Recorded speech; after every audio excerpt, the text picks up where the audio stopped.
Hello and welcome to Book of the Mouse Club, episode 23, Thursday, July 11th, 2019.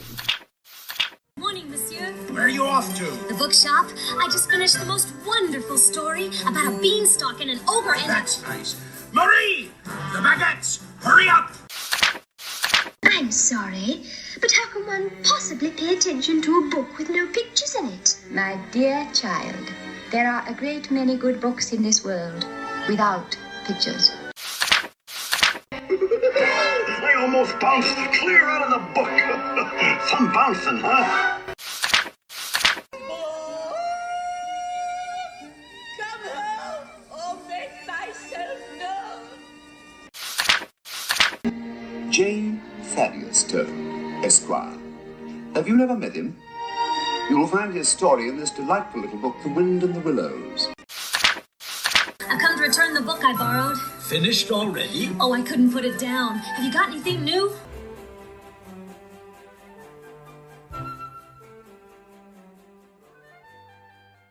Welcome back, listeners. I'm your host, Courtney, and I am joined, as always, by my co-host, Emily, for the second installment of our summer series. Hey there, Courtney, and hey there, listeners. Welcome back. It's good to be here, and I hope we all caught up on our summer reading for this episode. Yeah, so on that note, most of our episodes can kind of be listened to in any order because we're just working with one piece of literature. But for the summer, we're doing something special, and we're reading Ridley Pearson's Kingdom Keepers series. So in episode 22, we covered books 1 and 2 of this 7-book series. So now we're covering books 3 and 4 today. So I'd say, if you really want to go in order and avoid any spoilers, definitely go back to episode 22, and then we'll see you back here soon. On that note, though, Emily, do you want to just kind of recap 1 and 2 just very quickly, to ground us before our discussion? So we learned some really important things in books 1 and 2. First and foremost, we get a full breakdown of what this new called DHI technology is, which we have these 5 teenagers that are hosts around the Disney parks, but they're holograms. So they act as interactive tour guides, but they can be running at any time. These kids don't actually have to be there. Great technology. Everyone's a fan of it. But what we discover is there's a glitch in the system that when these kids go to sleep, and if the projector technology is still running, they can magically appear in the parks as their holograms, conscious, but also have hologram type powers, like being glowing, walking through things at times. And that's really cool at first. Cool, we can run around the parks, but they also start noticing the parks come to life. And that's not just the good characters, but also our classic Disney villains, which as a group are called the Overtakers. And we learn the Overtakers are trying to capture the Disney magic to use it for themselves. Perfect. Yes, I think that'll take us right into book number 3, which is Disney in Shadow, and this was published in 2010, so 2 years after book number 2 was published. And this is your official spoiler warning for this book if you want to avoid any. I'm about to read the description from the back of the book. When Disney Imagineers installed hologram guides for the Magic Kingdom using teenage models, they had no idea that the technology might backfire, but backfire it did. Some nights when the kids go to sleep, they wake up and one of the Disney parks is a hologram. With the adventures set forth and the first books now behind them, Kingdom Keepers 3 Disney in Shadow follows the 5 teens, Finn, Philby, Willa, Charlene, and Maybeck, as they search for Wayne, their mentor and head Imagineer who has mysteriously gone missing. Concerned that Wayne has been abducted by the Overtakers, Disney villains, who along with other Disney characters take over the parks when the turnstiles stop spinning, but who desperately want to steer the parks to a far darker place, the 5 kids pick up a major clue from a close friend, Jess, who dreams, nightmares really, often accurately predict the future. The very few clues from Jess's dream leads the kids to Disney's Hollywood Studios and Epcot through imaginary worlds that become real by imaginary kids who are real. Each clue seems tied to the last, and with the stakes growing ever higher, what starts out as a puzzle ends up as a fight for their lives. Through a transparent paper box, a quest for a sword, rides on Soren and Maelstrom, life and death encounters with giant snakes, and a devious Maleficent, the Kingdom Keepers are not only begin to decipher deeper meanings to the clues, but discover new truths about themselves and their ever-growing friendship. That's a pretty good summary, I'd say, of what happens. But are there any other plot points you want to touch on for our listeners before we jump into the discussion? Sure, we have a new character introduced, Wanda, who is Wayne's daughter. she becomes helpful in trying to help find Wayne, but also that she gives these kids some access around Disney because she also works for the park. So she's able to help get them in some backstage areas when they can't be DHIs and they actually have to do things in person, that she becomes really important. And I don't think this mentioned it, that Jess and Amanda become DHIs. Yeah, so they kind of hack the technology that was used to create the 5 teenagers, and they need Jess and Amanda to cross over with them at night. So they're able to kind of game the system so that they also have that same effect. So they're not the official hosts within the park touring, but they're using that same technology to give them the ability to cross over. Yeah, and they become very important within the plot because we need Jess's dreams, and some of these things are really helpful when they could have her with them in person to be like, is this what you saw? Is this match up? Or sometimes she has visions while she's with them, so it's great to get those from her in real time. So it's really important that they crossed over, Jess and Amanda. And then we get some really cool, we're going to talk about the scenery. We get some cool places that we go, some defunct places that even the kids know are defunct, which is cool. Like they go to the Wonders of Life Pavilion. That was kind of retrospective a bit. Where yeah, like, it had closed in like late 2006. It was already seasonal at that point. So when this was written at 2010, of course, the structure was still there, but they're like, it's not a thing anymore. And then I think one other big plot point, just to understand before we start discussing, is that the kids learn that they can get stuck in the syndrome. And they talked about that in the first 2 books, but we see that actually happen a little bit more in the 3rd book than I think in the 4th. And that we learn that when you're in the syndrome, things that happen to you while you're asleep, you can feel them when you're not, which I don't think we really saw too much with Maybeck when he went into the syndrome because he was locked in a dark room, so not a lot was happening to him. But we see Philby in book 3 get stuck in the syndrome, and he's there for a while, but his parents take him to the hospital. So as they're taking blood tests and things, he's in the parks feeling drowsy, lightheaded because he's feeling the anesthesia and he's feeling people poking him. And so the kids really realize how dangerous the syndrome is, and that plays a bigger role throughout the books now. Yeah. So you mentioned the setting a little bit. What did you enjoy about the setting of this book? I like that we went to multiple parks. Yeah. I think we saw that a little bit in book 2. Because book 1 was all Magic Kingdom. All Magic Kingdom. Then book 2 opened at Magic Kingdom, but once they figured out like where their journey was going, it was pretty much strictly at Animal Kingdom and Animal Kingdom Lodge very briefly. Yeah, so in this one we're park hopping a lot, which is kind of fun because they talk about the transportation and how they try to blend in, but they're like, we're glowing. People are going to see us on the bus. But then they find other DHI shadow spots that they can hide in.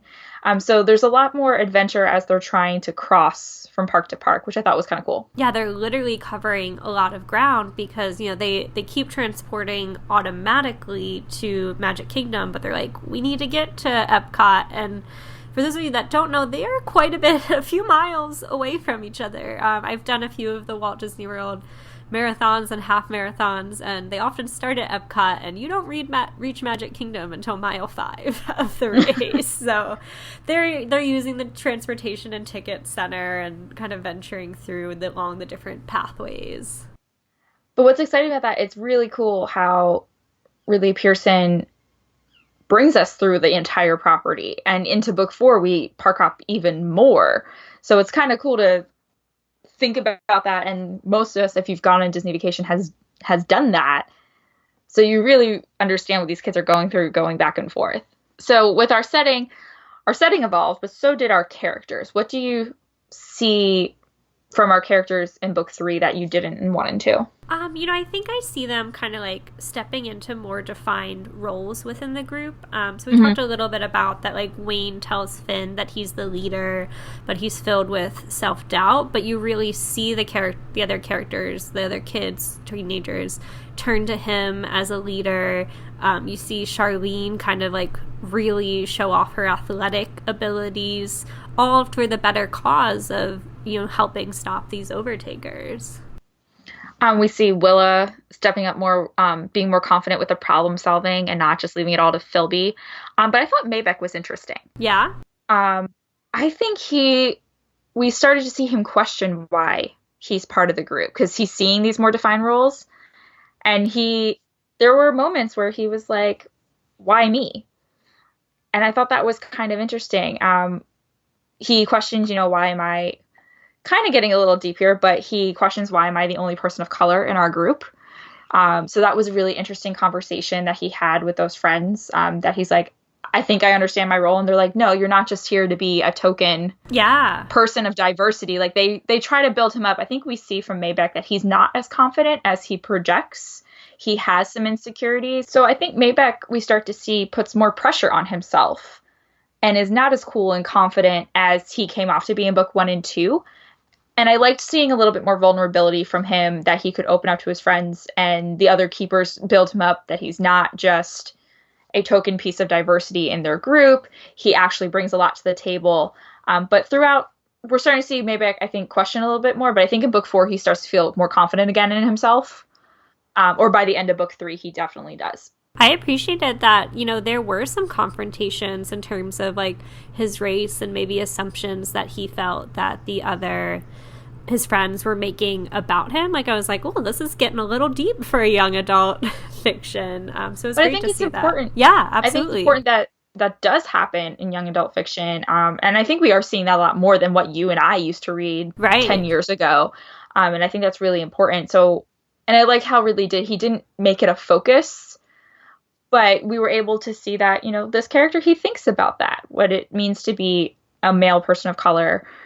He knows he also looks older than his other friends, so he knows what he can and can't maneuver or get away with. But I think we also see Charlene do that a little bit too. She was questioning herself more in book 1 and 2. Mm-hmm. But then as she found her part as being athletic and she can make things happen when they're reaching some physical obstacles. She's more than just a pretty face. Yeah, she has a piece. Well, I remember when we were talking last time, I think, we were making some predictions. And one of the things we talked about was, Finn, when he's a DHI, they can pass through walls and stuff.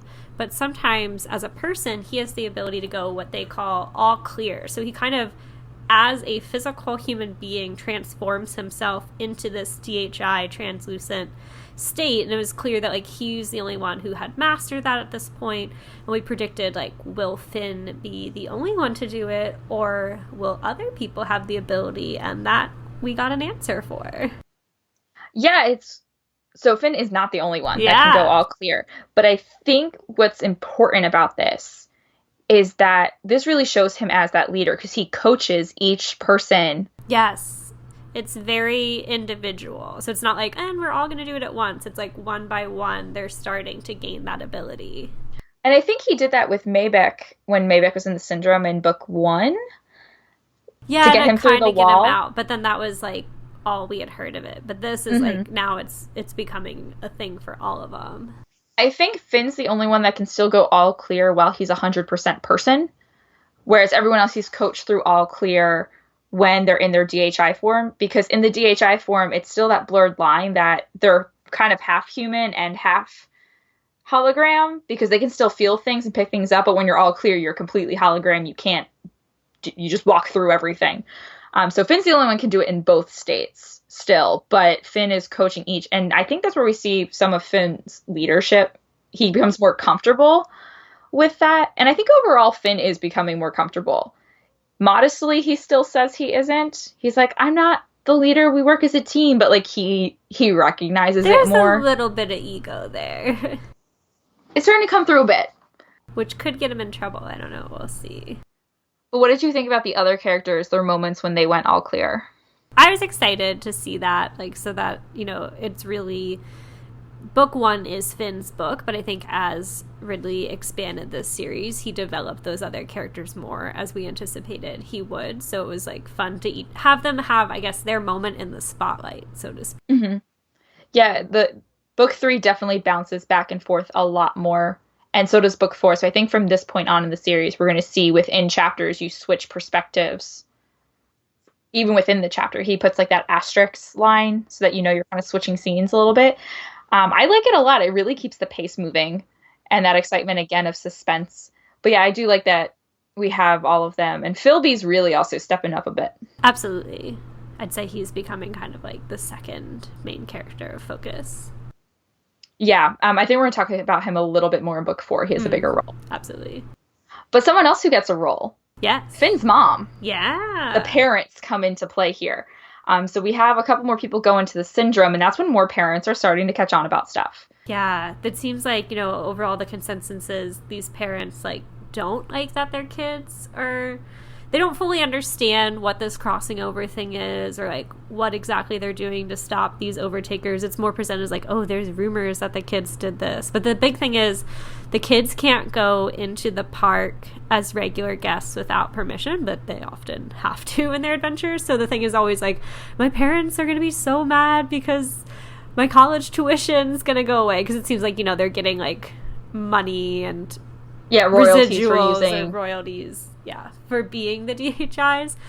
So often they're like kind of seen as like stern and paranoid, but we get a lot of character development from Finn's mom. Like we briefly see her in books 1 and 2 just more like having suspicions about Finn. That's a recurring piece, but here she really starts to engage and she becomes on their side, I'd say, not one of them in the sense that she crosses over, because that hasn't happened. Right, and it's pretty gradual. Like, at first it starts with her helping them solve a puzzle, which they pass off as a homework assignment, because he and Philby are in a class together. And she's like, this is a weird math homework assignment. They're like, well, riddles are kind of like math skills. Like, they play it up. And she was a rocket scientist at NASA. Yes. Gave up her career for her kids, but I was like, good for you, STEM education and all. And then when she solves the puzzle, Finn's like still fumbling over the riddle, and she's like, sweetie, it means television. The riddle means watch TV. And he was like, whoa, Mom. Like, he, I think, is also learning to appreciate that parents are not just out to get parents. You or ground you. They also have personalities and skills and things. But by the end of the book, so the kids are all trapped in the syndrome at one point, and they stay, that's why it's called Disney in Shadow. So they're hiding in Epcot for almost 12 hours. They're there overnight. And so that's why the parents are freaking out that their kids aren't waking up the next morning. So that's why Philby's sent to the hospital, and all of them are in the syndrome. And that's when the mom's like, I think some of the stuff my kid was telling me that she didn't believe before, she's now like, maybe there's some truth to this. So instead of taking Finn to the hospital, she's like, I'm going to go to Epcot and see if I can find something. And she sees Finn in his DHI form, which was crazy. But she plays it off, and she was able to, like, Finn's like motioning to her, like, get the guards away. And she does. And you kind of get a little inner monologue from her that she's having some, the mom anxiety, but she was also like, I just did something really cool and was part of this adventure. So I enjoyed her. Her foil, though, is definitely Philby's mom, because she is the paranoid helicopter parent. So as soon as Philby doesn't wake up, she's like, we have to take him to the hospital, like, very, like, high-strung about it. And Finn's mom even tries to say, like, no, like, I don't think we should do this. And, like, you kind of see, like, mom judging between the two, like, yeah, like mom shaming almost. And she's like, well, I'm taking care of my son. And that's where we start to learn about the effects when they're crossing over that you mentioned earlier. Yeah, and we're gonna see more of Philby's mom again in book 4, because she causes some problems for Philby, who's like trying to play the computer whiz, and if he can't be on his computer. So yeah, she causes some problems down the line. You know what I'm still waiting for? Okay, we didn't talk about this because it wasn't super big, but like book 1 is like, Finn interacts with his parents, that's it. And there's this like throwaway line in book 2 that Finn's like, oh, I'm gonna borrow my sister's what were the DS? Yes, Nintendo DS. Yes, the game. I kept wanting to say DHS, like Hollywood Studios. Yes, he wants to borrow his sister's Game Boy and just takes it. But like, we've never seen this sister, and she doesn't have a name. I'm like, where did she come from? And I feel like there's like one throwaway line every book where it's just like, and his sister, blah blah blah. And I'm like, who is she? So I'm very curious if I always think ever get to meet his sister. Everything is don't tell your father. Right, and there we even from Philby's mom, don't tell your father. Interactions a little bit of interaction, but we don't know the sister's name, and she's only mentioned in like one sentence in each book. And I'm like, is she gonna have a part in this? We do see Finn's dad a little bit more than we did in the first 2 books. It seems like he's definitely the breadwinner because mom is home, so he's out and working a lot. He must be a big breadwinner if she gave up her job at NASA. Yeah, right? What is he NASA's pretty awesome. But we see him get angry at one point because he catches Finn coming back, or like Finn when he comes out of the state, like he's on the phone at like 2 a.m. or I forget exactly what happened, and we see the dad getting angry. But we don't know like too much about him either. Again, it's not super relevant to the plot, so I understand why we don't go down that avenue. But it is curious. Yeah, I think it's definitely, there's a very strong relationship between Finn and his mom, and that continues to grow stronger in each book. I think with the parents, to wrap up this portion of the conversation, I'm kind of seeing a theme a little bit. I don't think it's a deep theme, but this idea, I think that's very Walt also, that as you grow up, you stop believing in magic. So like these kids are trying to explain to them that like, yes, Disney villains are doing this, or yes, I can turn into a hologram, but the parents are like, no way. But then as they're starting to see some stuff, like the idea of, grown-ups and magic, did you see anything there? I could see that, just like, because they don't really know whether to believe it's happening until like Finn's mom sees it with her own eyes. Like, they're a little disenchanted with it all. Kind of reminds me, I think it's a line in the Santa Claus, seeing is believing, but believing is seeing.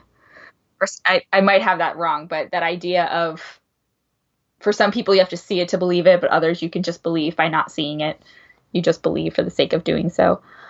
But yeah, I think, that idea of now getting the parents involved, I think makes the idea of magic a little more holistic. That was just something I was getting. Absolutely. That may not have been an intention, but no, I think that's I thought about that. Insight. I guess let's go into another big plot point. Yes. Wayne is missing. He's kind of like their guru and their guide, but he knows that they're being watched by the Overtakers, so he often speaks to them in code or like leaves some little clues to find. And one of the things that they see, like they get a transmission of him in mission space, and Charlene's trying to write it all down, but he warns them that there's going to be a traitor among the group. So how did you feel about that? Because I was definitely like, as I was reading, I was like, who's it going to be? Oh, for sure. And you could feel the mood switch. Yes. Really did a really good job of, within the writing, you felt the tension. Because he really did use the perspective shifting a little bit more after that point. And now all the kids, they're like, we don't want to question each other because you're my friends. And they're like, but I have to question. And you could see them just well, you even saw not trusting anymore. Doubt of their internal monologues. Like, oh, if I do this, am I the traitor? Will they think I'm the traitor? Because they like, nobody knew how it was going to play out.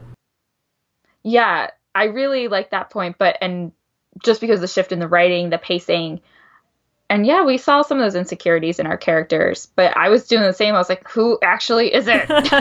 Just tell me. But no, it was a great journey. But it turns out that I think we've seen time and time again in this book that things aren't always as obvious as they appear. Like, you can't take everything at like a literal translation. So essentially his clue was warning them that he was the traitor, but that's because in the climax, in the fight in Phantasmic where Finn is battling Maleficent during a rehearsal, Wayne appears and is like, give up, just stop, but it's not really Wayne. So I think I took it as like he was trying to say like, what you think is your friend is literally not your friend, because that's not me. Yeah, and it takes the kids a minute to figure that out. It's not until Philby, after the battle, and Chernabog and Maleficent escape again. Or they're captured, right? They're captured at that point, yes. Yes. But once they're reviewing the footage, because Philby was up in the booth, so he has the footage from the rehearsal, they realize that, Finn thinks he ended up killing Wayne. Yeah, they think at one point Maleficent's a dragon, and so they like literally think they see Wayne burn like in front of their eyes. And I was like, this is getting dark. And it's super traumatic. So now Finn thinks he's the traitor because the action he took to capture Maleficent ends up, quote, killing Wayne. But when they're looking at this, Philby, as always, comes in, and he's like not emotional, and they're like, Philby, what's wrong with you? He's like, I'm looking at this footage, like, how can you be doing that at a time like this? He's like, no, wait, look at this. And he zooms in on where Wayne is, and they're like, there's no shadows. With all that fire, there should be a shadow somewhere. And they realize that Wayne has been turned into a DHI. And that's how they're like, oh yeah, like Wayne would never tell us to give up. Wayne was the one saying, you know, at all costs, we must defeat them. And Wayne would be willing to, I think, go that far if he had to keep Walt's dream alive. But then they're rejoicing that, okay, Wayne's alive, but then that means the book's not over. We got to go find Wayne. Right. They're like, but where is he? So, Courtney, where do we end up finding Wayne? He is hiding, did he put himself there, or did they put him there? I forget. I was a little unclear on that. I thought he was put there. Because I think if he was going to hide himself, he would have I will say I made himself somewhere that he could do a little bit more with a computer. That I felt like this book ended very abruptly. Okay. So it turns out Wayne is inside the globe that's used for illuminations. It's housed backstage at Epcot, so he's in there. But it was kind of like, oh, he's here, and then it just kind of ends. Oh, right, because they find his jacket, and it smells like fireworks, and they're like, it must be here. So, okay, thinking back on it, I can agree. It just ties up the loose ends very quickly. Like, we were on this very long clue journey for several chapters, and then it's like, oh, fireworks, illumination. Yeah, exactly. But I think for the reading group that this is directed towards, it's not an issue. And they have gone through this long journey that knowing, I teach high schoolers who are above this age group, they start to lose their attention span. So I think for the age group reading this, it was appropriate. Yeah.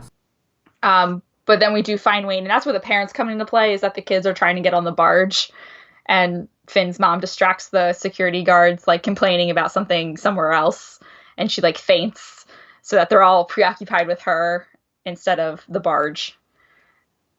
And then, we find Wayne. But I thought it was cool being inside the globe, because I've always kind of wanted to see that more up close. I've been next to where it is housed, but you really don't realize how big it is, because it looks small almost. Right, when it's out on the water, but it has to be big to give you that perspective from all around World Showcase Lagoon. Yeah, when the globe came out, I remember reading something somewhere. It was at the time the largest sphere with that kind of screen technology on it. So it was like a really big deal when Illuminations first premiered with the globe. So I can only imagine what that was like. Like, it's kind of cool. And someone does drive those. There is someone in there. They're not on a track. Yeah, it's fun if you're between China and like what's kind of the outpost section. Mm-hmm. There's a bridge, and I'd say maybe around between like 5 and 6:30 p.m. Well, I guess depending on like sunset and stuff, that bridge will open and the globe will drive past you on the water as it goes into position. So I've been stuck there before, just happening to cross through that way, and it's a cool sight to see. Very cool. So listeners, next time you're in World Showcase, maybe make your way towards China around sunset. But be sure to do it before September, the end of September. Oh, yeah, that's right. Oh my gosh. It won't be around too much longer. So it's not quite, we're going to list our defunct attractions as we go through each book. But a pre-defunct. Can this count? I don't know. But anyway, so we rescue Finn. And Finn is this is how the book closes, is trying to get some information from Wayne before Wayne is taken to a hospital, because Wayne's been through a lot, and he's an old man. He has. This poor guy. I'm still a little suspicious of Wayne. I am so curious to see how if your prediction plays out. I don't know, but now I don't know if it's him or his daughter I'm suspicious of. That's fair. I don't know if it's him or his daughter. Like, something isn't right here. Right. And I don't think I don't know if it'll necessarily be Wayne's fault. Maybe he really is the traitor. Or he gets cast under a spell from Maleficent like Jez was. Like, I don't know. But especially with Wanda getting introduced. She's a little shady. We see more from her in book 4 that's a little shady. But she seems like too convenient sometimes. And I'm like, why do you... Okay. But anyway, So how this ends, Wayne is giving a little bit of information to Finn, and he says, Walt Disney designed the parks so that this can happen. We want our characters to come to life when humans leave Magic Kingdom. Walt wanted this, but do you think this design is being corrupt? Do you think, Walt had some flaws in this plan? Yeah, I think it's the age-old tale of good versus evil, and I feel like a lot of evil stems from people trying to gain more power, and that's exactly what the Overtakers are seeking, quite literally in book 4, as we'll get to. What do you think on it? I think overall I still agree with Disney's decision. Obviously, this is, again, a fictional world that Disney made this decision that the characters come to life after the parks close. So I do agree. I think what Walt would be thinking in this premise is that good still does always triumph. So even though to give the good characters life, I do also have to give life to the villains, but he's pretty confident, I think, Disney, that good will always triumph over evil, and that's the journey I think we're on. So I don't think I'm against it, but like as Wayne and Finn are talking, Finn's kind of like debating this idea. He's like, is this a good thing overall that these parks come to life? So I thought that was an interesting point. We start to get a little hint at what's coming that certainly develops more in book 4. But there's mention of Mickey Mouse, and I hadn't really thought of it, but they don't talk about it too much in books 1 and 2, but Mickey is starting to become important. Do you want to save that for book 4? Because I think that's where we really...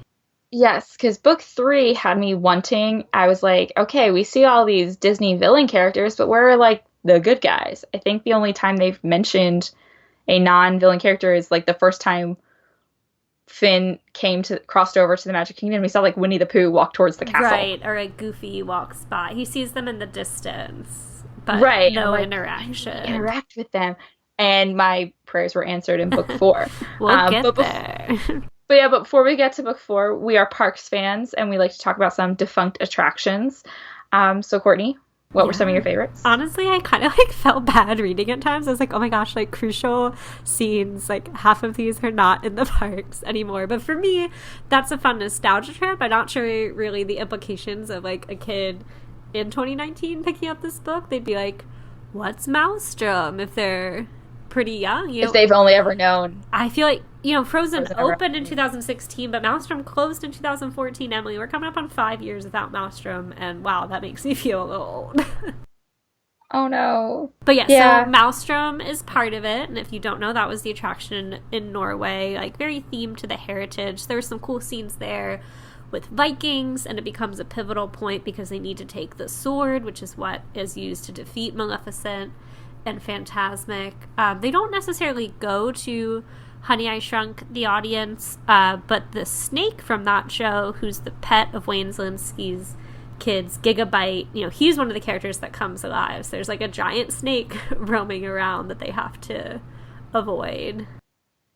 The Wonders of Life Pavilion, I have a question for you. I enjoyed when they mentioned Cranium Command, because that's one of the few things I do legitimately remember. That was a fun one. In that pavilion. I remember, I love that one. That's the one with who was the animatronic? Buzzy! Yeah, he sat in the little chair, and like you saw through the person's eyes as you like went around and did stuff. It's like Inside Out-esque in a way, but obviously way before Inside Out. But one of the clues that brings them there is that there's a painted carousel mural. Do you have recollection of that? Because I do not. I can talk to you about this. So I think this plays into, we've talked in books 1 and 2 that Ridley Pearson definitely received like backstage access from Imagineers to write this book for Disney. So that mural is in a backstage area, but I saw it by accident once. Oh, wow. Okay. So I believe the pavilion used to be sponsored by MetLife, and kind of how there's different lounges like for corporate sponsors and stuff that used to support Epcot. This was one of them, and I was at the Wonders of Life Pavilion just for like a cast member shopping experience after Food and Wine Festival closed, and you had to enter from the back, and then they directed us how to get back, and it was very confusing.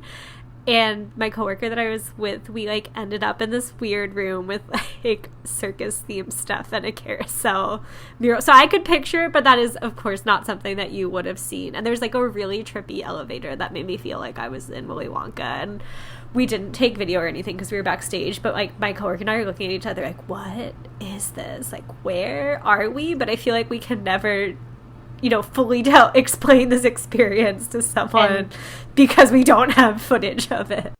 And little did you know that you'd be reading about it. I know. I was like, oh, yeah, that's when I saw you wrote down this question. I was like, I can answer your question for you.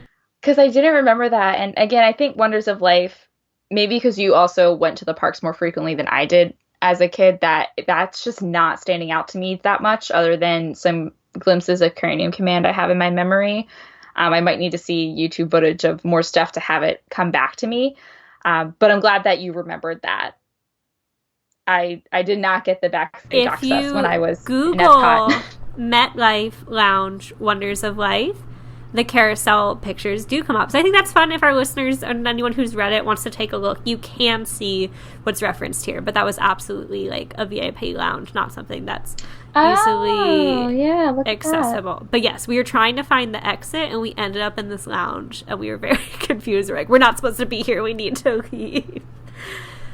Interesting. Okay, I see it a little bit more now. Okay. Yeah, so. Yeah, it all comes up on. Thank you, Google. Fun little nuggets there for you. Kind of in a retired attraction was Soarin' over California. So now it's soaring around the world. But was interesting to me, and I don't know if this is like something that was ever in development and they had like talked to Ridley about it, but part of it is, so Soarin' over California is the original attraction and that's what's supposed to be running at that time.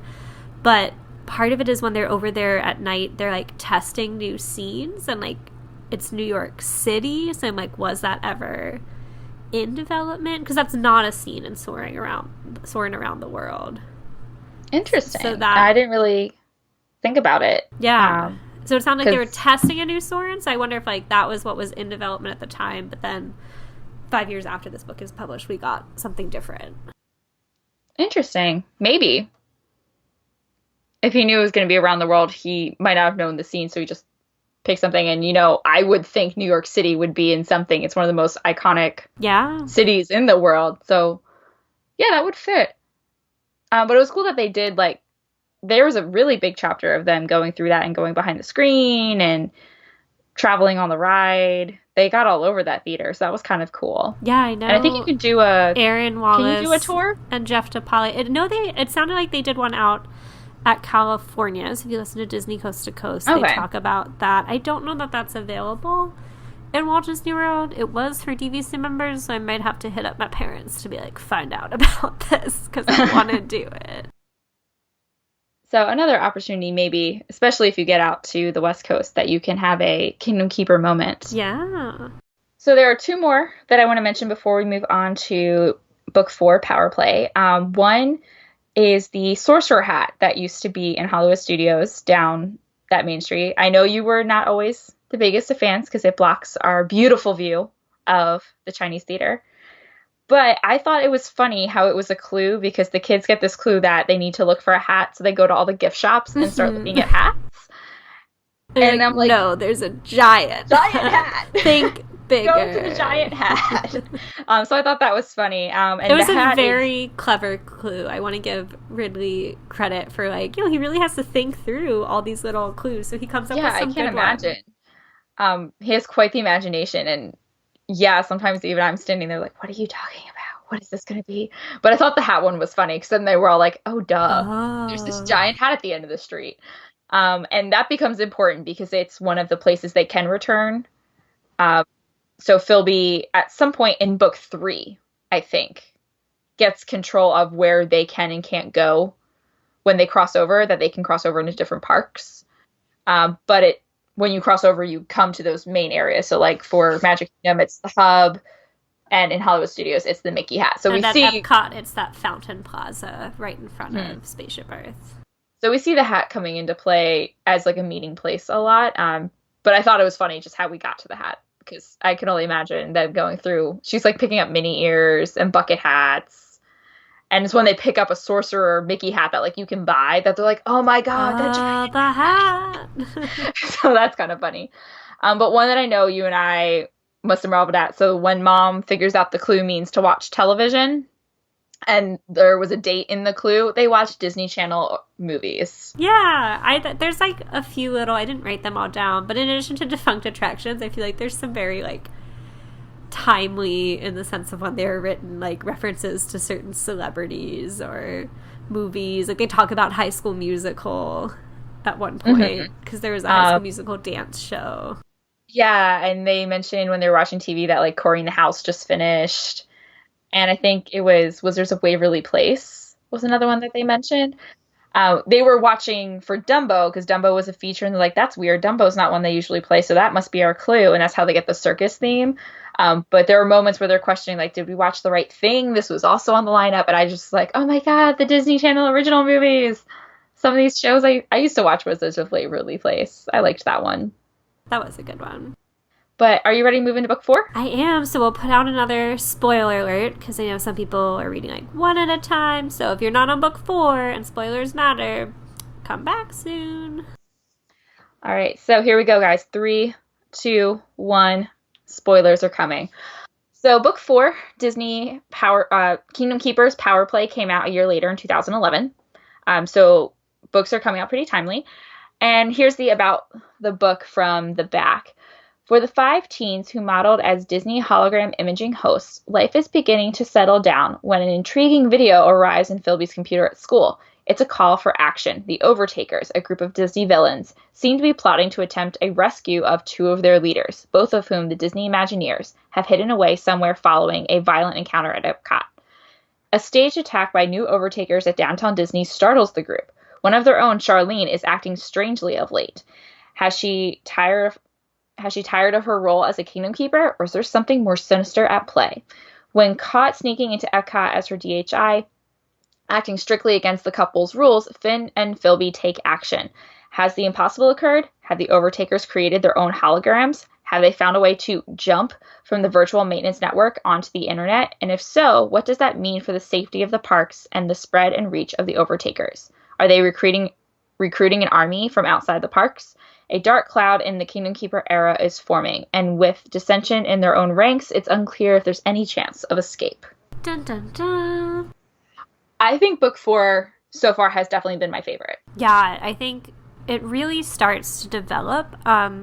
So we talked a little bit about the timing of these books in the first episode, but the first book came out in 2005 when I was in middle school. I was the age of the characters, as you were too, but I read it then. And then I didn't realize that these other ones had come out basically when I was in high school and in college, because we don't get book 2 until 2008 and then book 3 in 2010. But when I looked at the dates, it looks like up to 7, it's then 1 year, 1 year, 1 year.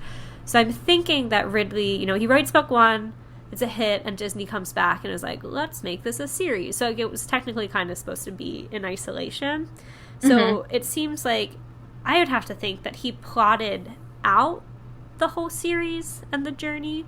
I would love to talk to him and ask him about that. We have so many questions for Ridley that we would love to know. But it seems like, so book 2 is kind of like easing you into where he wants to go. Book 3 is setting stuff up, but as we'll get to, book 4 is definitely setting everything in motion for the final 3 books. Yes. So some other plot points I think we need to mention that, yes, we have some new Overtakers. So while Maleficent and Chernabog are locked up, we now have the evil queen from Snow White and Cruella de Vil that are now the henchmen, because Maleficent and Chernabog can't do anything at the moment. So we see them, and we see them in downtown Disney. So we're noticing Throwback. They're back, but also they're widening their scope. The kids did not realize that. They're like, oh, this is a theme park. Yeah, so now they're realizing that when they say Disney property, they mean anything Disney property. So that's an interesting point that really expands our universe. And we're going to see that in this book as well. They go to a power plant. There's a lot more transportation and backstage areas. So they're really expanding their territory here. But they are, like the questions in this overview are saying, are they creating an army? Are they turning the kids against each other? They are, because evil queen is a witch, very much like Maleficent, but I think a little bit more powerful or more influential over people. Yeah, I don't it's know. like different, She seems a different stronger type of power. Because, like, Maleficent's more, like, violent in her power, where I'd say the evil queen is more manipulative. So what happens here is the book is opening at Disney Quest, which we'll get to as defunct, rest in peace. So they come in at Disney Quest, and it's, like, an intermingling of different schools from the area, so the kids are all able to be in the same place. And they notice these characters, and it turns out that these characters were interacting with some of their classmates and even friends, and they've put a spell on these kids, which I think we can get to a little further down the line in the plot. But one of them, Charlene, has a spell cast on her. So they realize, because Philby is now able to monitor who's crossing over when and where and, like, setting it up. He turns off the crossover functionality because they're like, we can't keep doing this every night. Like, we need sleep. We need sleep and we need normalcy. Yeah. So he had turned it off, but Charlene crosses over. So he and Finn have to cross over to go save her. And she realizes, or they realize she was put under a spell to kind of snoop out and spy. And that's pretty early on, but you'll see that reoccur with other people that they know. Yeah, so it's kind of threatening that now they're realizing the Overtakers have expanded their boundaries. Even though they know they can't leave Disney property, they have found a way to have influence outside the Disney property by manipulating these kids' friends, because they all go to the parks. They're local. So at some point when these kids go to the parks or at Disney Quest, they corner their friends. So that's a really big point, is not knowing who to trust. And they see this happening that a couple times. Finn at some point gets put under a spell, but he doesn't know it either. We're going to get to that because we really want to talk about him and Amanda. Yes. We're so ready. But other big things is the Overtakers have learned more about the DHI technology, and they've gotten into the server. And that's really where Philby's role comes into play in this, which we'll talk about in a second with our characters. But Philby is really fighting computers with computers because the Overtakers are in the servers and have made their own DHIs. So now they're also realizing that the Overtakers know how to cross over, and that's how they're jumping from park to park so quickly, and how they have some more strength and powers that they don't have in their character form. And now it's a fight for the return fob because there's only one, and no one wants to get caught in the syndrome, even on the villain side. Right. So they're kind of like asleep at the same time, and what they're really trying to do is break Chernabog and Maleficent out of their jail cells that are located at Disney's Animal Kingdom. So Power Play is such a clever title because part of it is they're trying to harness literally like the power plant that runs Walt Disney World. So it's like it's a power struggle in terms of the dynamics between the Overtakers and the Kingdom Keepers, but also a power play in that they're like, we're going to turn off the power. What's also interesting is they're using the DHIs at different times. Like, our Kingdom Keepers need the DHIs to cross over at night because they can't get into the parks as people at night. But the villains need them during the day because they can't necessarily be themselves. They have a lot more risks with all the guests being themselves out in the parks. So they go to sleep during the day so that they can cross over into things and get around more sneakily with park guests. And then they can be themselves at night. So I thought that was interesting how, like, everyone's using the technology at different times sometimes. Yeah. Another subplot here we kind of mentioned, like, a little shady, but Wanda, Wayne's daughter, is in jail because she was trying to help, but they kind of pin it on her that she was, like, hacking the server. So that's why she goes to jail, and Finn and his mom have to bail her out, literally, of jail. Yeah. So Finn's mom is now completely on board. She knows a lot more. She doesn't know the extent or doesn't quite understand the kids' abilities, but she is an ally to a lot of these kids at different points, ushering them around, being like, oh yeah, Charlene's coming over to study for a test or whatever. And like, she's kind of the bridge to the other parents. Yeah, like, oh, it's times. a sleepover. Yeah. Oh yeah, Maybeck's coming to chill for the weekend and play video games with Finn. Nope, they're crossing over. So she does a lot with Wanda, and that's why Wanda to me was starting to feel a little sketchy. I understand the whole thing, she got arrested. End, because she's like aloof, and then she like didn't want to help them. And part of me is like, well, is that because she went to jail? So she's like, I don't want to go back to jail? Or is there something more sinister here? Right. Like, I want to know more about Wanda. So I'm a little just, something about Wayne and Wanda is still irking me a little bit, but now more so about Wanda than Wayne. But anyway, I think we'll hit the other plot points as we get to the end. Sure. But we travel to some other places in this book. We do. Still back at Hollywood Studios, but definitely more so than we were in the third book. They kind of like pop over there to scope out some clues. But this one, very interestingly, we see Willa cross over by herself, and she is trapped there in the evening where Frollo from The Hunchback is after her to find out what information she knows about Jess's visions. And she also encounters another character. I know. We finally get a full-on interaction with a, I guess, quote, good character. Yeah. Ariel. Yeah. So cool. She kind of dives into like the small pond that's called Echo Lake over by Indiana Jones to escape from Frollo, because he like said he was going to drown her, and she's like, I'm just going to jump in, and Ariel just swims up to her and is like, I got you, and like takes her through tubes, and somehow they end up at the top of the water tower, which is also now defunct at Hollywood Studios. But I guess like all the water is connected. It was a cute scene though. Yeah, and Ariel lets her know that, there's a lot more of us willing to help you. We just don't know what to do. We're kind of lost. We don't have a leader. Yes, which we're going to come back to, because I do kind of want to leave that as like the big reveal. But overall, we definitely see more of Wanda. I think we get more Wanda characterization in book 4. And how else do you see? She comes into her own. She's a little bit more willing to put herself forward. I think overall, all the females in this one. Yes. We see some conflict. Good point.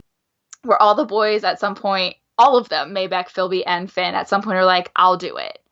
And they're like, what, you think I can't do this because I'm a girl? You don't have to protect me. We're all here to help each other. And I'm like, yes, girl, go. So I find that interesting.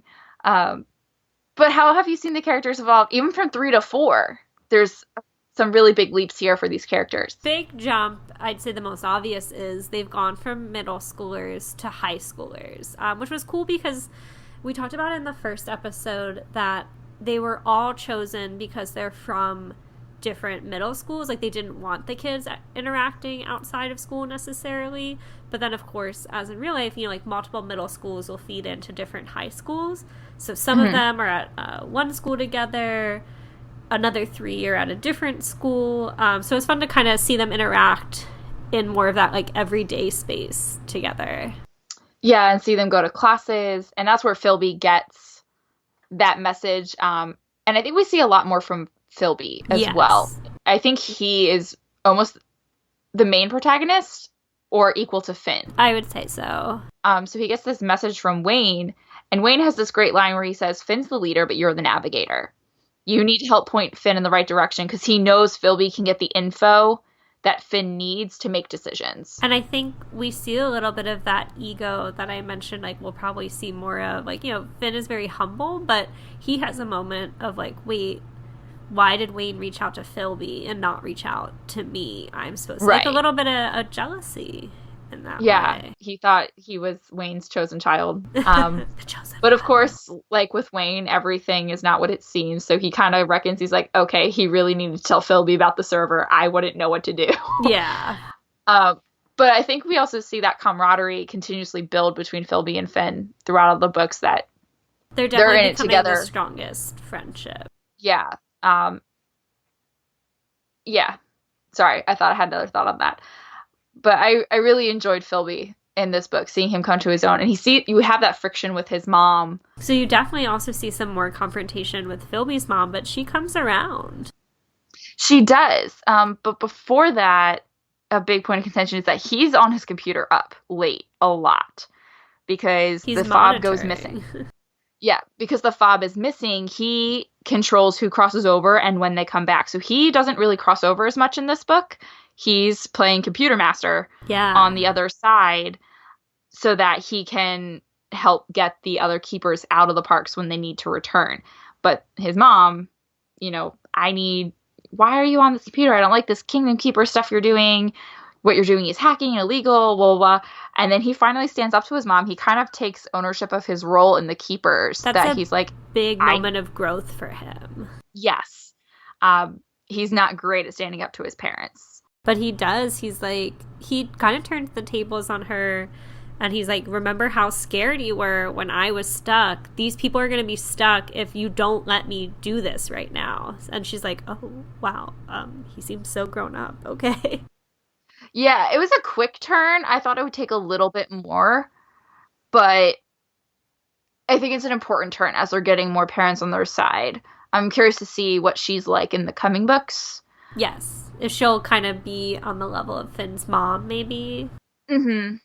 I would love to see a conversation between Finn's mom and Philby's mom, because I could see, like, Finn's mom being like, oh, you. And then, like, being taken aback when she's like, I'm here to help. And she's like, wait, you know what's going on. Ooh, that would be a good prediction. I would love to see the parents interact a little bit more. There's also some other growth of people's feelings. So you and I, oh my gosh, you started book 4 before me. I did. Because I was on a family vacation. Anything. And then I started texting. I was like, oh my God. Because, ladies and gentlemen, we get some really early high school relationships. Holding hands. Woo! Texting without other people knowing. Oh, it's great. And this is the age group I teach. Aww. So I'm like, oh my gosh, I see this happen at my school. And like how they always try to play it off. Like when you have a kid that sits with a lot of girls, he's like, oh, it's because we live near each other. So it's convenient for us to help each other with homework. I'm like, okay, I didn't ask anything, but sure, do your thing. I'm like, or it's because you like her. Are you shipping I love watching my freshmen come into their own, and like boys start talking to girls and girls start sitting with boys. I'm just like, aw, yay. And that's exactly what's happening here. Some of your faves. I think we share the same fave. Philby and Willa are just so cute because they're like the little nerdy couple. And I'm like, that's me. I get that. And the way he talks about Willa, he's like, I love how her mind works, how we're on the same page. Yes. And things like that. And I love when he gets jealous that another boy like walks Willa to class. And like Willa seems happy about it. How and dare she? He's like, what? But then in Willa's mind, she's like, well, Philby's not making any moves, so yes. I guess he doesn't like me either. And I'm just like, ugh, just classic boys. Now kiss. But some of them do kiss. We got a little bit of that. But it's because of the spell. So what breaks the spell in Snow White and many Disney movies, Sleeping Beauty as well, True Love's kiss. So when Charlene's under the spell, Philby or Finn has to kiss her. So Philby ends up being the one to do it, even though he's like, oh, but I like Willa. Well, they try to get Maybeck to do it. Because Philby's like, I can't do it. I don't want Willa to see. And Finn's like, wait, you like Willa? He's like, you didn't know that? And Finn's like, well, I don't want to do it. And Philby's like, yeah, we know. You like Amanda. And he's like, everyone knows? And they're like, yes. And then they both simultaneously are like, well, who else? And they're like, Maybeck. And Maybeck tries, but he fails. He's not as smooth as he thinks. He's not. It was a funny scene. It was. That was Maybeck's cute. just like, oh, fine, I'll do it.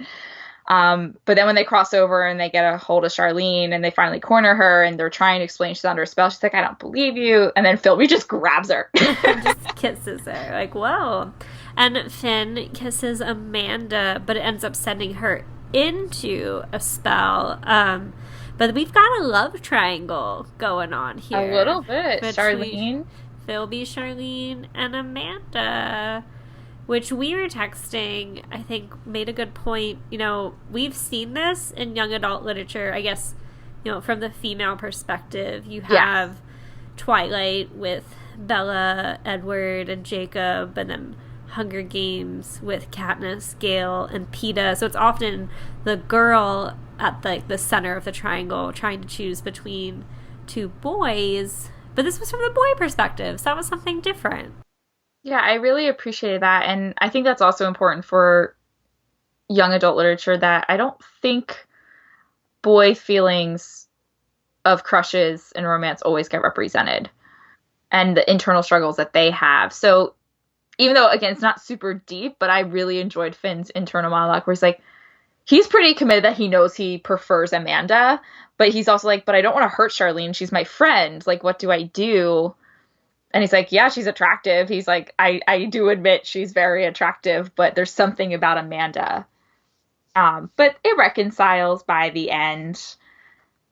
But yeah, he gets put under a spell because he gets a call from Wayne, but it turns out the evil queen was masquerading as Wayne, and then she gets on his computer. So we learn the computers, which are Philby's best friend, are no longer safe. So they have to kind of get crafty. But he doesn't know what that spell means because it says about kissing Jezebel, which is Jess. So then we see Jess battling back and forth that she's like, oh my God, Finn's going to kiss me because she has a vision. And I thought that was interesting how they're both like have these two different pieces of the puzzle, but if they had just talked to each other at some point and not kept this to themselves, because Finn was afraid to tell his friends that he thinks he was put under a spell because he doesn't want to seem like a traitor. And he went all clear, so he wasn't sure if spells could go through him and all clear. But then it turns out because he finally gives in, he's like, I'm going to kiss Amanda, but the spell was whoever he kissed would go into the syndrome.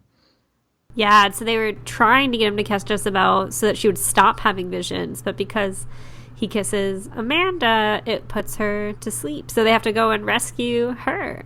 So Courtney, as we wrap up talking about our favorite thing we want to talk about, which was the relationships building, this isn't just high schoolers being high schoolers. How do you think these relationships are affecting the plot? Because they do. Yeah. How did you see that? I would say it kind of becomes like a point of contention between the characters because Finn very much cares about Amanda and he feels like he needs to rescue her and save her from the syndrome. But then it's like, is that what they should be doing? Is that a trap? And there's like a little bit of arguing among them. Like, no, we need to be focusing on the Overtakers. But of course, it'll all come together. I think I also saw some tension about when people pick what roles they're going to play in the plan. That they're like, oh, he's worried, like Finn would be worried about, like, if I tell Charlene to do this, or if I say Charlene and I are going to go do this, what's Amanda going to think? So some of their time, or sometimes how they pick people to do things kind of, I don't want to say blows up in their face, but they hit some obstacles that their plan doesn't always go according to plan because they're worried about what's so-and-so going to think of me if I do this. Right. And so they get like hesitant in their actions. Between the characters, though, it also becomes a point of friction. Like they're supposed to be a team. They work together. That's a key theme throughout. But there's some jealousy between Amanda and Charlene. Like Finn accidentally grabs Charlene's hand in like a moment of panic and Amanda sees it and she like storms off because she's jealous and she's angry. And like, girl, we've all been there. So I understand. Then it was interesting that Charlene and Amanda had a scene together where they corner one of the spies in their school. Charlene comes from her school to Amanda's. They go to different high schools. And Charlene and Amanda are like, we're going to work together on this. And I think that kind of builds them back together. That they're like, Finn's going to pick who he's going to pick. We're cool. Or Amanda's pretty confident at that point that it's going to be her. But yeah, there's some tension there. And also that idea you said about the togetherness, we start to see, particularly Philby and Finn, because they're the ones with the crushes. Maybeck is just chilling, being Maybeck. He's like, the ladies come to me. But there are moments where both Philby and Finn are like, I can go do this alone, but it's because they don't want to put Willa or Amanda in danger. And they're like, hello, we don't do things alone. We do things as a team. Keepers rule number 1. So I think we see some trying to be a hero. There's a difference between group work and teamwork. Yes!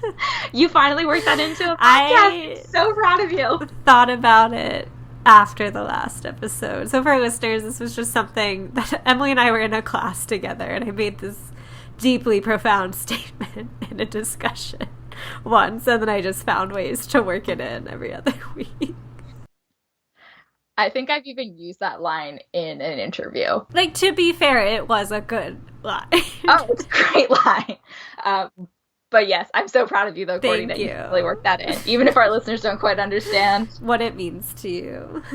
You should see Courtney and I, like, fangirling over ourselves. Fangirling, cheering right now through our video cast. But anyway, while we're rescuing Amanda, we learn a lot more about the Overtakers plot, and we meet some more literal characters. And that's what's going to launch us. Like you said, book 4 really sets up what the rest of the series, I think, is going to look like. This was so interesting to me. And I know that you have feelings as well based on your college program experience in entertainment. So, going to be careful here again. We talked in the first episode how I was a little surprised about maybe kind of pulling back the curtain further than I would expect in regards to character integrity and different roles within working at Walt Disney World. But we have moments where, you know, if the villains are real and alive, so are many of our favorite friends. So not only do we get to meet Ariel, we get a little bit of the Fab Five. Yes. We get to meet Pluto. So Pluto's there when when Finn crosses over to try to find Amanda. He hears wrestling in the bushes and he's like all panicked. And then Pluto comes out. And Pluto plays the perfect Pluto. He's the trusted friend and sidekick. He goes with Wayne and Amanda around the parks. Finn and is Amanda. Like, sorry, I keep saying Wayne. Finn and Amanda around the parks and like sniffing out the guards and the Overtakers. But then we also get my girl Minnie. This was so precious. Interesting to me. Like, my observation was like Willa and Ariel talk. Like, Ariel's telling her what's going on. Pluto barks, but Minnie, everything is very like pantomimed. Like, it's described as like she put a finger to her lips, or like she's jumping up and down excitedly to get their attention, which, as you are very familiar with your friends, that is what happens when you meet Mickey and Minnie in the park. So I was like, we have character integrity. He doesn't really explain, but I was like, okay, you talk to Ariel when you go visit her in her undersea grotto, but when you go meet Mickey or Minnie, like, they're gonna pantomime because they're saving their voices for the show. I think now the reservations you and I had as cast members about backstage and on stage is a little bit more forgiven. I think because what we see in books 3 and definitely in book 4 is that the keepers are mindful of things operate differently on different sides of the park. So being careful about what they say around cast members and being careful about like, oh, we're now crossed over. This isn't Park World anymore. This is actual Disney World. So how the magic transforms in different parts of the day. So I think that's an interesting that we had to understand that a little bit so that we could see how our characters change how they interact around the parks when they have our Disney friends, not just cast member janitors and groundskeepers and crew working the rides.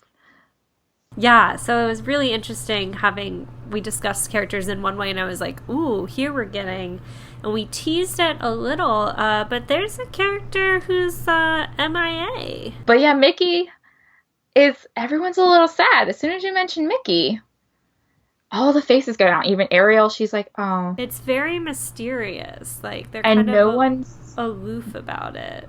Yeah, and no one's mentioning it. And I think that's important. That we learn from Ariel, as well as Minnie and Pluto, and even Mulan. Mulan comes into play briefly. She was fun. She helps rescue them and get them out of Epcot when they need to switch parks. But what we learn from them is they know Mickey is missing. And we get a short little peek to a defunct Toontown that at some night before the kids started crossing over, there was some commotion in his house, his Toontown house, and he's been missing ever since. And that's why Minnie's also really sad. But anytime you bring up Mickey, like, Ridley writes at all the characters, Ariel, Pluto, everyone just kind of gets like a little, oh. Like, their face drops. The Toontown thing was genius to me. Yes. Because this was published in 2011 and Toontown closed in February of 2011 to make way for Storybook Circus, which is now currently there. So Toontown would have been gone. So here he's addressing something that's defunct, but kind of like he did with Virtual Magic Kingdom, he's tying it into the narrative of the book. Like, things aren't as they seem or what you'd think, like, oh, they closed it down for an expansion. They're like, Toontown closed because somebody came into Mickey's house and took him. And you're like, ooh. I was like, this took a turn. This is the end of book 4, so I cannot wait to see where we go in book 5. Hearing that Mickey's missing, Ariel says something really important that they haven't even told. They call him the white-haired man, Wayne.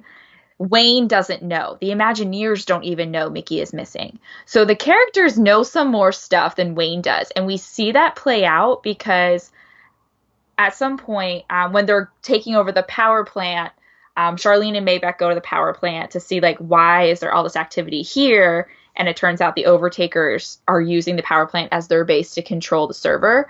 And they figure out that they have the fob and they're trying to use the power plant as part of the jailbreak. They want to shut down the system so that the jail cells that Maleficent and Chernabog are in will essentially shut down for a minute so they can jailbreak them out. And they succeed because they do. We conclude with Chernabog and Maleficent waltzing out of jail in disguise. So Finn runs and he finds Wanda and he's like, I need to see Wayne now. She's like, no, I can't. He's in hiding. We don't want the Overtakers. She's like, no, I need to talk to him right now. And she finally takes him there to Wayne, and Wayne's like, no, they haven't been broken out. Look, I'll take you to the cell. And like, there they are, right there. And Finn's like, wait 3 minutes.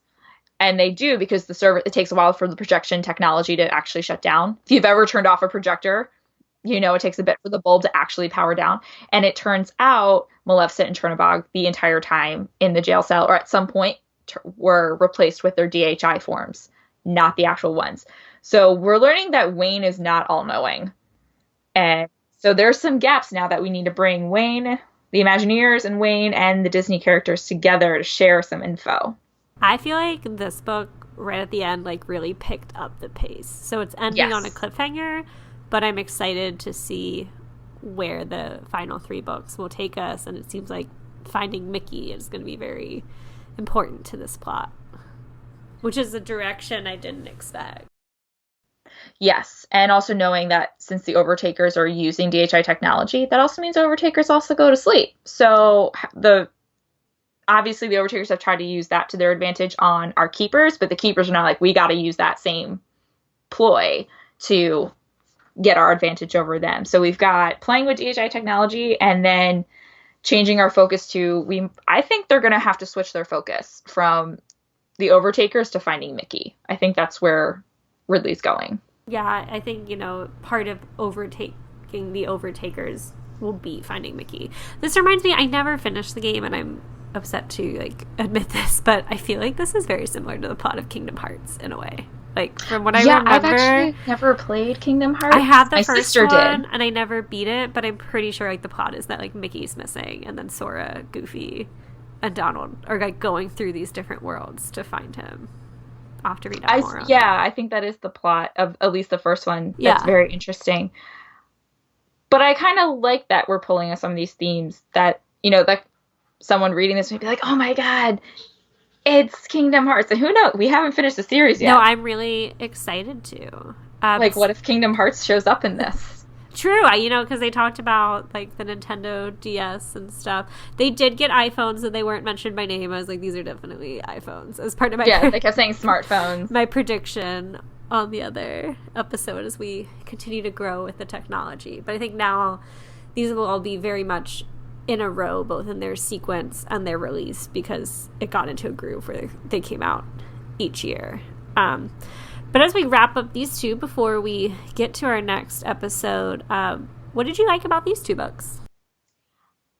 I think we mentioned this. I really enjoyed how after books 1 and 2, now that we have kind of the background of how this technology works and what these keepers' role is, I really like the groundwork of the plot, the overall plot that we're seeing here of the Overtakers going from park to park. Something that wrapped up the wordplay at the end of 4 of stealing the Disney magic. They quite literally are trying to steal the cruise ship. Yes. The Disney magic. So we'll get there. So I really like how we're seeing more of the groundwork come into play of book 5 is going to pick up. The kids have a mission this time. Instead of something happening and then responding to it, they are now the catalyst. That's a really good point, because like 2 and 3 very much feel like we're living out our daily lives. Everything's normal. Oops, someone's missing or something triggered it something to happen. Goes awry. Now they're like, everything's going to go awry because we've got some stuff to take down. So I agree. I liked the development that occurred in this book. So I was like, we're like really getting into like the plan here, and I can see how these books are connected. Yes. As we move through these next books, which attractions and parks are you looking forward to, or you want to see? I guess, based on the covers, I like have an idea of where we're going. I don't know where it'll take us, but it looks like they're going to the water parks, and I think the cruise will be fun because I'm sure he also got a backstage tour there. So I think we're going to get a lot into the inner workings of the cruise ships, and that's really interesting to me. And you've been on a cruise, right? I have been on a Disney cruise. I have not. So you might have a little bit more of a connection to that book. Yeah, as you read things. That'll be fun for us. For like, you're now a little more in the dark on that one, so you'll have a bit of that perspective. Yeah, so that'll be interesting. I'm also looking forward to, now that we've kind of talked about Downtown Disney, like what other properties. Like I want to see us get into some resorts. That would be cool. I hope we get a bit of that. They did go to Animal Kingdom Lodge in book 2, but yeah, I'd love to see it expanded more. Are there any characters you want to see? Are there any characters? So many. I would love to see Donald. I think he'd be funny. Yeah. Throwing a pantomime tantrum at something. I think he'd be cool. Or Tinkerbell.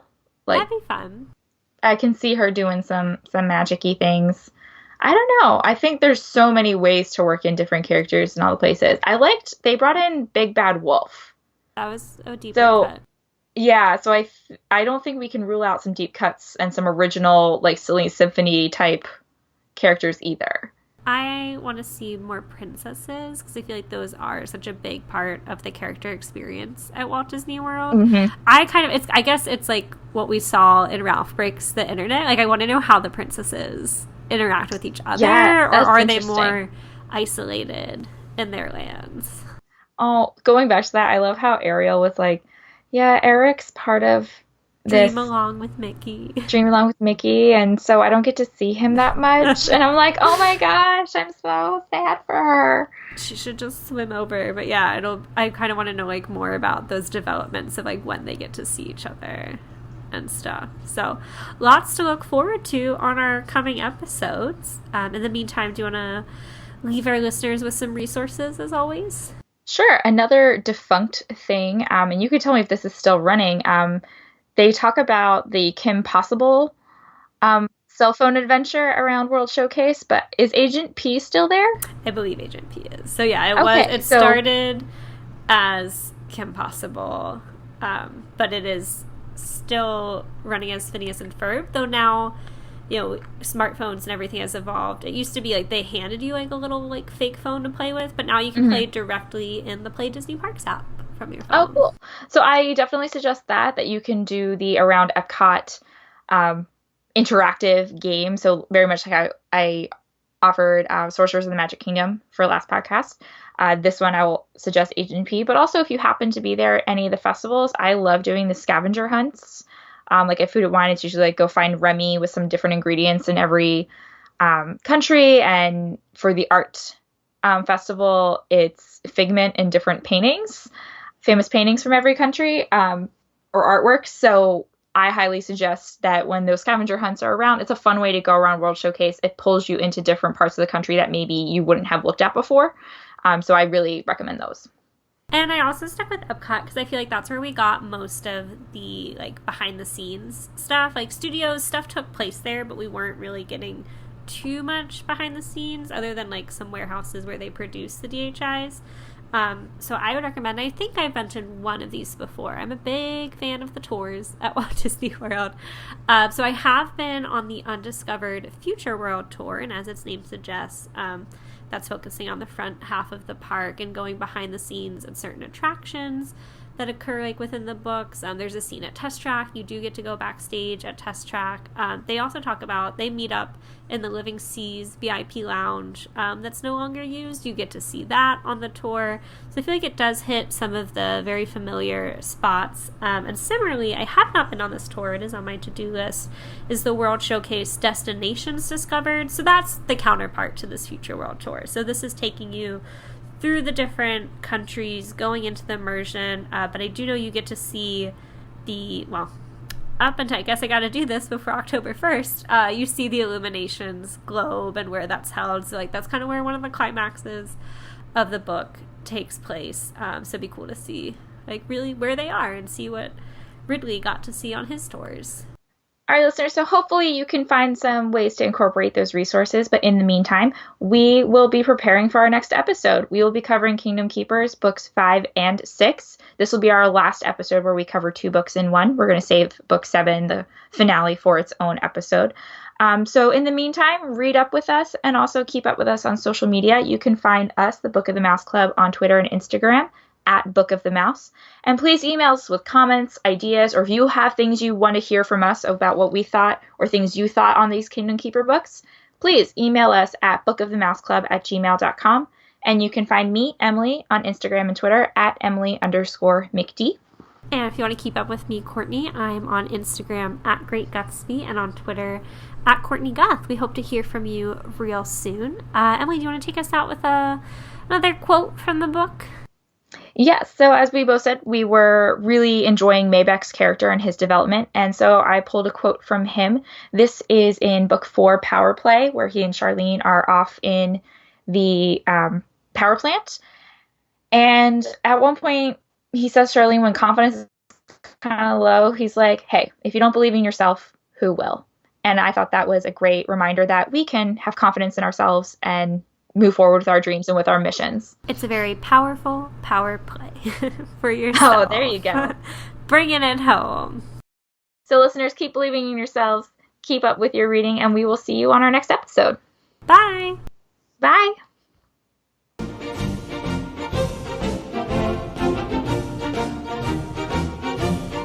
Book of the Mouse Club has no affiliation with the Walt Disney Company. The views and opinions expressed by hosts and participants are theirs and theirs alone. They do not represent the organizations or companies they happen to work for.